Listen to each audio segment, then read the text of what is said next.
Do you want to play a hunter in classic hardcore but you are concerned about people calling you a noob? Or even tell you that you're actually softcore since it's too easy to level up when your pet does all the work for you?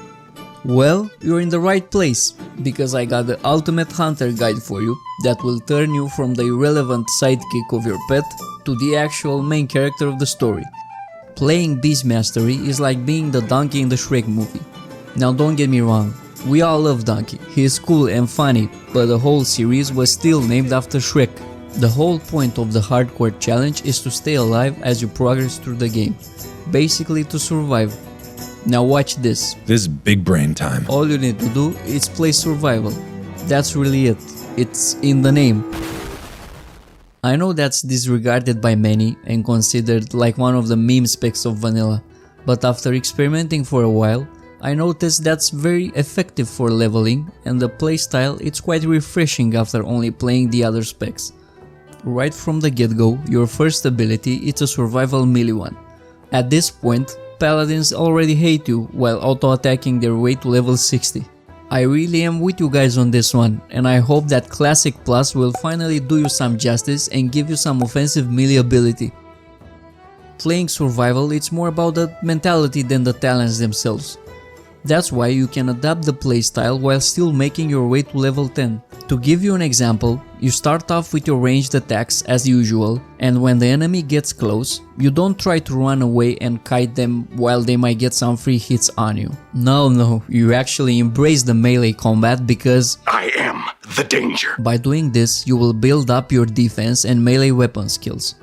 This is the main reason why hunters feel so squishy and helpless at melee range. It's so easy to get to a higher level with a defense skill that's close to zero just by always using your pet to do the tanking for you. And trust me, you will start feeling those crushing blows when some random mob gets to you and starts hitting you like a truck. Getting to level 10, it's still a huge power spike, and we will need to talk about pets. For this playstyle, you will need to choose an offensive pet, one that ideally has good damage abilities and DPS. You don't need to teach him Growl, since you will do most of the tanking here and he can spend that focus on damage abilities. That's right, don't be afraid to get out there and take some hits. That's how Giga Chads with wide chins are born. I was lucky to find the Rake, a level 10 rare cat from Mulgore. He's good early on as his attack speed is 1.2, which is quite unique at this level. You usually find ones with similar attack speeds at around level 20. As I leveled up, I wanted to try out the Wind Serpents as well, so I swapped him for this cool rare that has a unique look for his level. And he almost killed me on my first attempt to tame him. Wasn't really expecting him to just spam fire spells from such a distance. I did manage to tame him on the second attempt with a bit of creativity though. A great resource for hunter pets is Petopia. Here you will find all the important information about hunter pets, like attack speeds and abilities.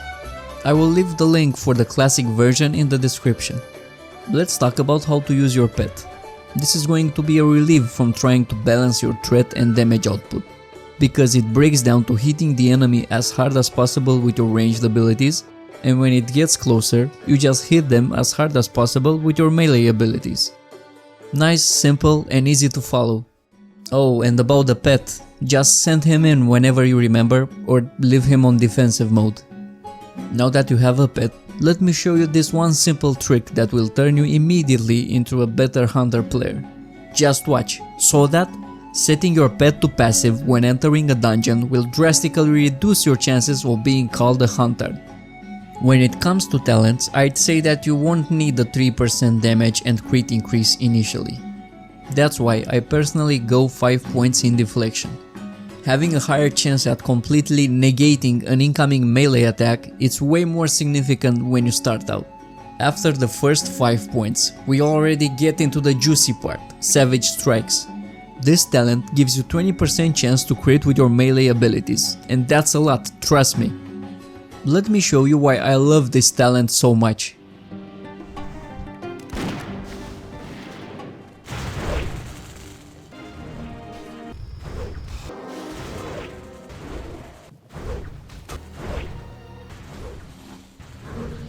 At this point, we have an idea about what pets to choose and which talents to pick.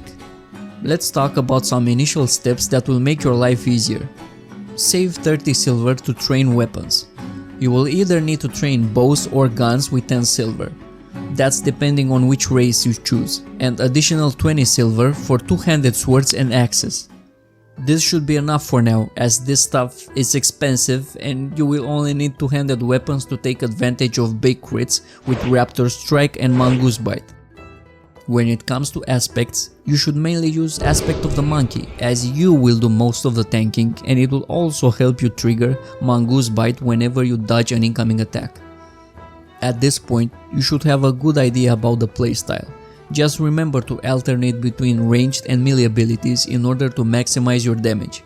You can do this by cycling through the ranged and melee abilities cooldowns. This will also get your defense and weapon skills up while you use your pet for its maximum damage potential and occasional tanking. You would ideally start off with Serpent Sting and Arcane Shot, followed by auto attacks until the enemy reaches your dead zone. At this point, you should use your Raptor Strike and Mongoose Bite if it triggers. When Arcane Shot is ready again, you can use Wing Clip or Disengage to get into range for it. You can jump back into melee combat as soon as your Raptor Strike is ready again, or finish off the enemy with auto attacks. This build gives you a lot of overall control over the combat aspect, as you can choose at which range to fight. The level 20 talent might not seem as exciting as Aim Shot or extra damage for your pet, but trust me, this is a lifesaver in hardcore when you end up in a sticky situation. It would also help you trigger Mongoose Bite since you will dodge most of the incoming attacks. Later on, it will also trigger Counter Attack, which will damage and root enemies into place. When it comes to talents, this is how I'm planning to spend my points. But it's not set in stone, as I might end up experimenting with certain talents. As long as you choose Deflection, Savage Strikes, Deterrence and Counter Attack later on, you should be good to tweak the others as you wish. Sure-footed is also a must since hit chance is very important in Classic. I will also leave a link with my initial build in the description. For professions, I'd say that engineering is still the best one in terms of increasing your survivability. The bombs provide great utility and the target dummy is just too good whenever you get overwhelmed by enemies. You won't make much gold with engineering and mining initially, but it will keep you alive for longer. And now, an extra tip because you made it all the way till the end. Did you know that using Feign Death for its entire duration will actually get you killed on Classic? You'll have to trust me on this one, and don't attempt it yourself unless you want to lose your 30+ Hunter. It was changed when TBC dropped, but in vanilla, Feign Death will eventually get you killed. Thanks for watching and see you on the next one.